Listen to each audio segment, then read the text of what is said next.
And Lieutenant Governor, we didn't forget about you. What did you make of tonight's debate? Lieutenant Governor, thank you. I've pushed your rank You up. did.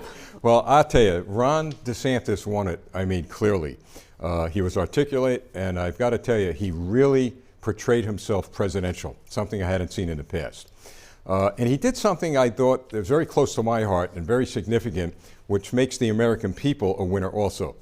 He was the closest to invoke Ronald Reagan's 11th commandment, thou shalt not speak ill of other Republicans. Tonight he did very well in supporting the Republican Party, the Republican agenda, but more importantly, America's agenda. Unity, strength, peace through strength. He won hands down. On that note, polls are also showing many Americans don't want either Trump or Biden in the next election. Lieutenant, what's your take on all of this? They want unity. They want stability. They want a country going back to a time when people, especially our leaders, were talking with each other, not against each other. Look, I'm a very strong Republican. I believe in the principles of the party. But what has bothered me and has bothered Republicans in particular is that our party has gone astray. They're fighting each other. They're arguing with each other.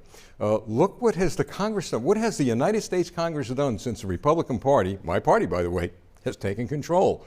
People want their taxes lowered. They want a better quality of life. And my goodness, they can't even walk the streets in the major cities of this country without the fear of being victimized by crime. That's on the United States Congress under the control of my party, the Republican Party. They want unity, they want stability, and they want governance, which they don't have. Now, Steve, you actually tweeted this out recently with a picture of George Washington, and you said in his farewell address, President George Washington warned against political infighting and urged Americans to always place the interests of the nation over their personal and political agendas. You also warned about placing party loyalty over loyalty to the nation, and then you ended by putting GOP in 2 question marks. What do you mean by the last part? Why 2 question marks? Well, those question marks were, again, question marks for my own party to look at. The bickering, the arguing, the division, divisiveness.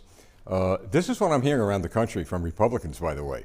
They're tired. They're just tired of all these this bickering back and forth. And again, getting back to the point of unity, bringing the country together. And I didn't realize what George Washington really meant, or what he was driving at, until I'm living now in an age where it's a 2-party system that is so bad with regard to the lack of civility.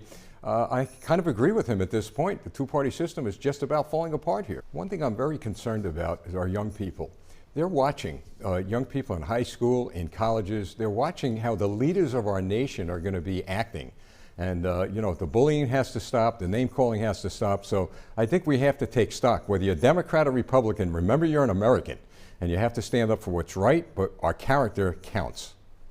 Lieutenant, earlier you brought up the issue of the young people in this country. What do you make of the points that were just raised? Did Ramaswamy appeal best to the younger people? Did Nikki Haley? Who's appealing the best there? Well, the younger people probably appeal best to Ramaswamy because he's a young man and he is speaking their language. But keep in mind that a lot of younger people just don't go out and vote, and they need to be encouraged to vote. And I get back to what I shared before about our own party. And I agree with my colleague Jason here about unity, and we need to address the opposition, which is the Democrats who are tearing this country apart. But there's this biblical scripture that says a house divided cannot stand, and our house is divided. And we need to get to young people. Let me tell you something. I've been getting a lot of emails from the Democrat National Committee, as everybody else has. They're going after young people. They're going after young people in high school and college level who's never voted, recruiting them into their party. I haven't seen our party do that. So my plea is that we bring our house together, the Republican Party, and that will help us do everything that Jason said in going after the opposition and uniting America. Lieutenant, you've been talking about this and doing lives on LinkedIn, actually. Expand on that for us. Well, look, the Second Amendment is not negotiable. All right, the Second Amendment is a constitutional right, and we have the right to bear arms. And with regard to some of the things I put on social media platforms, the crime across the country has a common denominator. And the common denominator is a thread, a blue thread, a Democrat thread.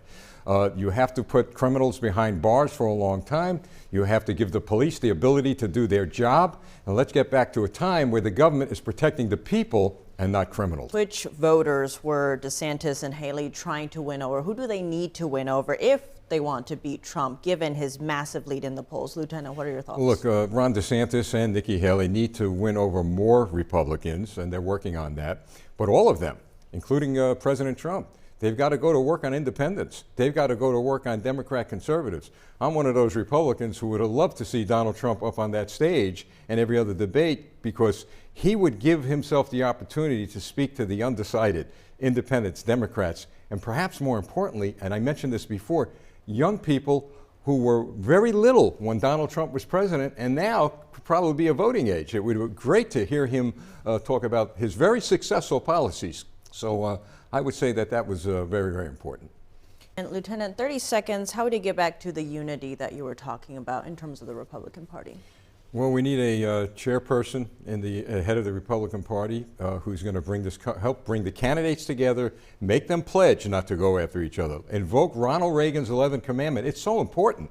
I mean, all this arguing and backbiting and name calling is handing it to the Democrats in the general election.